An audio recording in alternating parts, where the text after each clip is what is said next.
Muy buenas tardes, soy Jaime Alberto Rincón y bienvenidos a otra emisión del programa Al Rincón con Rincón.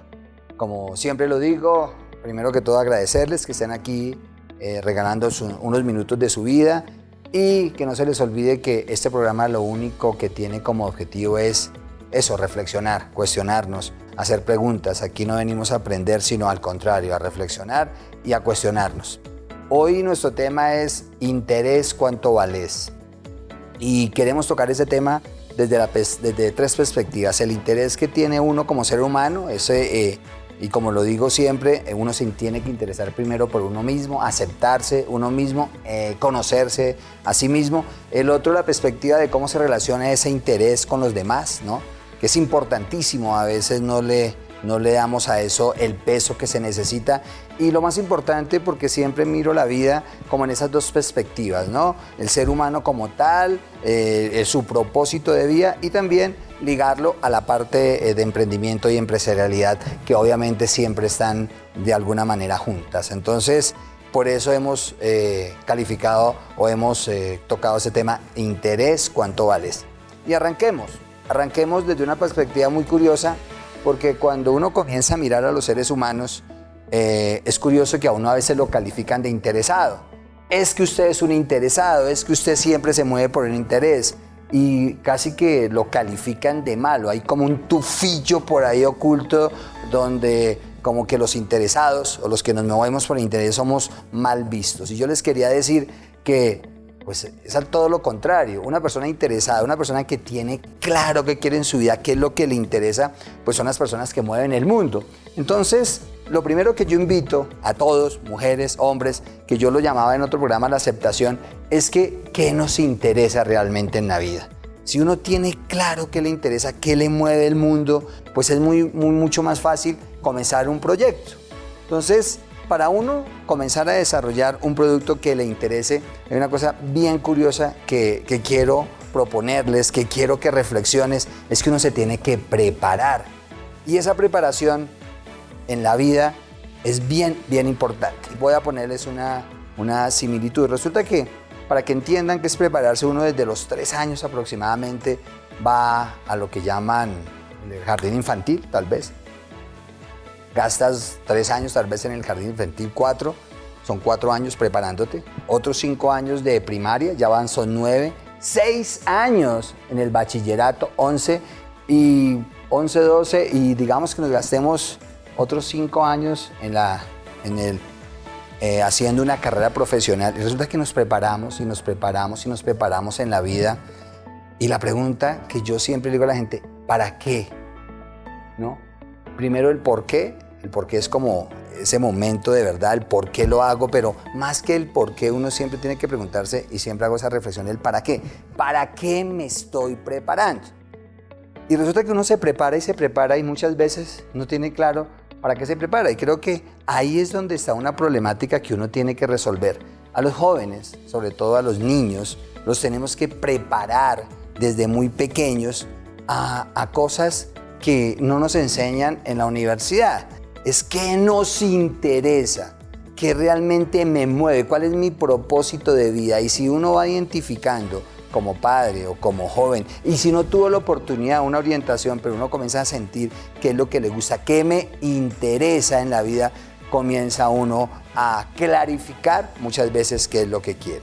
Entonces yo los invito que en esta preparación, porque esto le llega a muchos muchachos que están comenzando a identificar qué les gusta, ¿no? Como yo les digo como chiste, ¿no? Llega un momento en la vida que no sabe si a uno le gusta la niña de la izquierda o el muchacho de la derecha, ¿no? Entonces hay que tener claro qué es lo que le gusta y cómo se va a defender uno en la vida. Y hay unas cosas que yo quisiera dar un paso al costado y decirles, oiga, si a usted le interesa de verdad ser emprendedor, si realmente a usted le interesa ser empresario, hay una cosa que tiene que tener clara. No es el dinero el que te tiene que mover. A ti tiene que mover es otra cosa. El interés viene más del propósito de vida, que es lo que realmente a mí, como ser humano, me apasiona, me mueve y realmente estoy dispuesto a una cosa que es importante con el interés, que lo vamos a relacionar ahorita más adelante con el emprendimiento, es ¿qué estoy dispuesto yo a dar? ¿Qué estoy dispuesto realmente a sacrificar? Voy a colocar un ejemplo. Si yo construyo una relación de pareja y tenemos un interés mutuo, o lo podemos llamar como lo llaman en otras partes, una visión conjunta, pues hay un interés mutuo y eso es lo que me interesa. El tema, y es que ahí es donde tenemos que evaluar, es que ese interés, si no lo alimentamos permanentemente, se pierde. Entonces, una de las definiciones que nosotros tenemos que tener claro cuando arrancamos un proceso de emprendimiento, y estoy hablando de procesos de emprendimiento, es que el emprendimiento puede nacer de una relación laboral, el emprendimiento puede nacer de una relación interpersonal, o el emprendimiento puede nacer de eso, de un emprendimiento, de montar una organización, de querer de alguna manera tener un sueño. Y ahí es fundamental, como digo yo, alinearnos, ¿no?, con el que nos va a acompañar de la mano, con el que de verdad va a hacer que esto suceda. Y a veces nos concentramos y perdemos esa perspectiva del interés, de lo que realmente me mueve, porque los ruidos de los lados de la vida no nos permiten a veces focalizarnos. Entonces, muchachos, muchachas, jóvenes, todos esos profesionales que va y todo eso, que va a esta charla, lo que les quiero decir es que identifiquemos nuestro interés.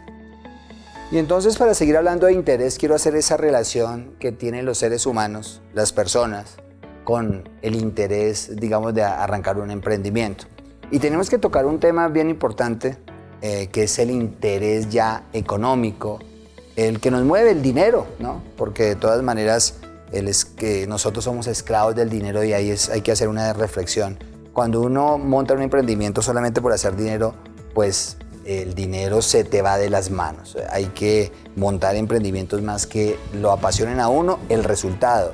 El dinero es un resultado, es un vehículo, es una herramienta que te facilita muchas cosas, pero si están buscando el dinero por ser felices, creo que ser emprendedores es la peor decisión de eso.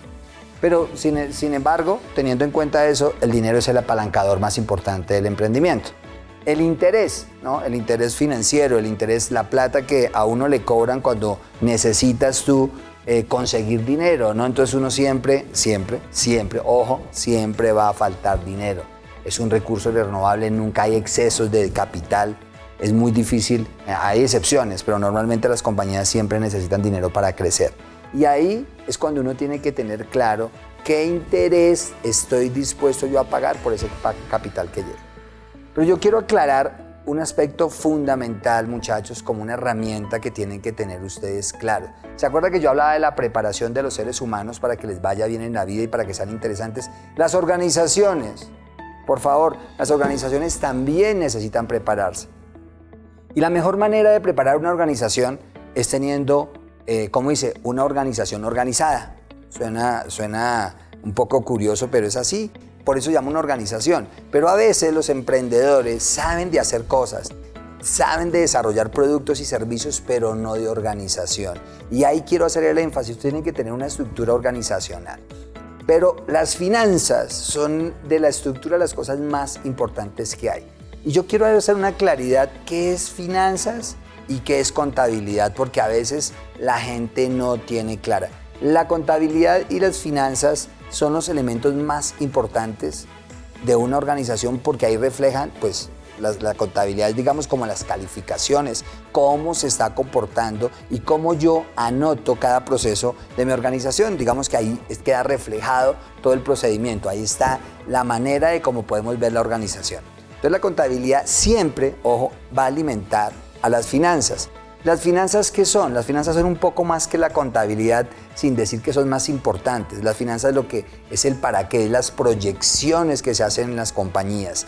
Con la contabilidad lo único que uno hace es garantizar que digamos que la organización no se salga de parámetros, porque la contabilidad es la que es como una foto, ¿no? Entonces le toman la foto y usted le presentan los estados financieros, cómo me fue en este mes, y pues ahí quedó la foto, nos fue bien, nos fue mal. Mientras que las finanzas es la que nos permite tomar decisiones y dar correctivos día a día. Lo que le digo yo a la gente es uno administra con la caja, con los ingresos, en qué estoy gastando mi plata, cómo la estoy gastando y qué correctivos tengo que dar para de alguna manera modificar justificar mis decisiones si es que la organización no está dando los datos. Las finanzas tienen que ver más con los indicadores de gestión, con lo que llaman el balance scorecard o los indicadores que me permiten, si no estoy dando los resultados, dar los correctivos y ajustar el número para poder cumplir mis metas. Entonces, yo los invito, ¿no?, para que una organización se vuelva apetecible, que alguien le quiera meter dinero, que esté dispuesto a apalancar, que esté dispuesto a acompañarte, pues pongan esa organización a punto, vístanla bien. Y la manera de vestirla bien es organizarla bien. Usted no puede ser un emprendedor, puede tener un producto o un servicio muy bien hecho, muy bien planteado, pero si no tenemos una organización con números que le interese a la gente, que usted sepa cuál es su costo, su gasto, cómo estoy manejando la organización, si estoy perdiendo o ganando dinero, si los márgenes de rentabilidad que yo espero tener se están dando, si mi estrategia la tengo que cambiar, no la tengo que cambiar porque de pronto el resultado no me está dando lo que yo espero. Entonces yo los invito que monten un plan de negocios, un elemento muy claro en contabilidad, un elemento muy claro en finanzas que me permita dar los correctivos que una organización necesita. En ese orden de ideas, lo importante entonces de las organizaciones es hacerles ese diagnóstico. Quiero compartirles a ustedes, cuando yo comencé en el mundo empresarial, una de las primeras empresas que yo asesoré, y me recuerdo mucho que era un laboratorio farmacéutico y tenía una pomada que no voy a decir el nombre porque es muy reconocida, y por cada pomada que el señor vendía perdía dinero y él no lo sabía porque no manejaba bien sus finanzas. Y tenía otro producto que era lo que llaman los productos genéricos de medicina. Y resulta que los productos genéricos de medicina era el que le generaban el margen de rentabilidad, pero la pomada le generaba el flujo. Pero por cada, vuelvo e insisto, por cada crema o pomada que él vendía perdía plata. Pero como no tenía un buen análisis financiero, el señor, mire lo que iba a tomar la decisión, quería cerrar toda la unidad de genéricos. Cuando nosotros le hicimos el análisis financiero y salvamos esa compañía, le hicimos saber que lo que tenía que él hacer es mirar la pomada, reducir sus costos de producción porque era la que le estaba perdiendo o quitando rentabilidad. Entonces, ¿qué les quiero decir con esto, muchachos? Las organizaciones, a veces no nos dejemos confundir por el flujo solamente de caja, porque a veces por cada producto que tú vendes estás perdiendo plata. Entonces, tenemos que hacer un análisis exhaustivo permanentemente de cómo es nuestro flujo de efectivo y cuál es nuestro margen de rentabilidad.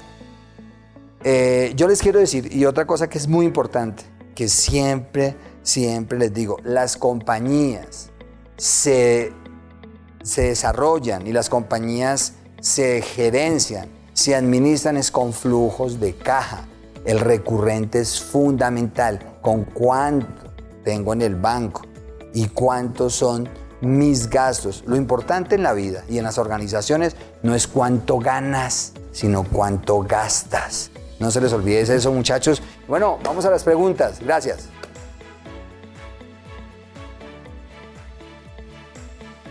Mi nombre es Angie Garzón, soy estudiante de la CUN de Administración de Empresas, me encuentro en segundo semestre y actualmente soy independiente de una empresa que se llama Nido.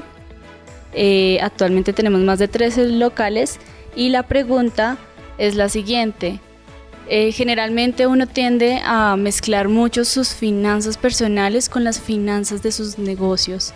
Entonces, ¿cuál sería la estructura correcta que tú nos recomiendas para el manejo de las finanzas de ambos aspectos, tanto personales como empresariales? Muchas gracias por la pregunta. Muy bonita pregunta porque eso suele suceder muchas veces y por eso es que realmente mezclamos las cosas y se vuelve, como decimos los colombianos, un sancochito.